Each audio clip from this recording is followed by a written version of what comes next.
We had just moved into a little ranch house in the suburbs, storybook neighborhood. Quiet, friendly neighbors, picket fences, the whole 9 yards.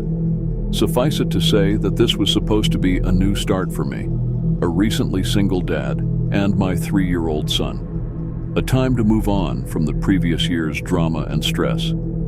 I viewed the thunderstorm as a metaphor for this fresh start. One last show of theatrics before the dirt and grime of the past would be washed away.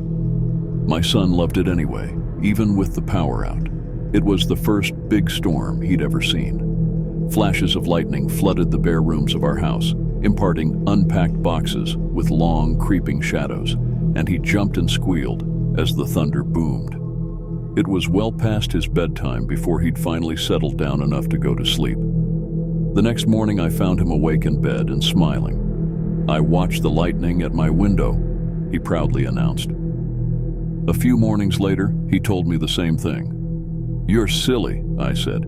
"It didn't storm last night, you were only dreaming." "Oh." He seemed somewhat disheartened. I ruffled his hair and told him not to worry. There should be another storm soon. Then it became a pattern. He would tell me how he watched the lightning outside his window at least twice a week, despite there being no storms. Recurring dreams of that first memorable thunderstorm, I figured. It's easy to hate myself in hindsight. Everybody assures me there's nothing I could have done, no way I could have known. But I'm supposed to be the guardian of my child. And these are useless words of comfort. I constantly relive that morning, making my coffee, pouring milk over my cereal, and picking up the newspaper to read about the pedophile local authorities had just arrested. It was front-page stuff. Apparently this guy would select a young target, usually a boy, stake out their house for a while, and take flash photos of them through their window while they slept. Sometimes he did more. My stomach sank as the connection was made.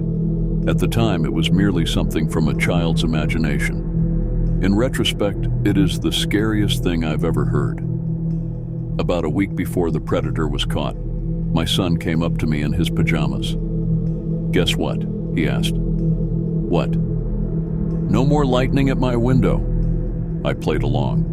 "Oh, that's nice. It finally died down, huh?" "No, now it's in my closet." I've yet to see the photos police have collected.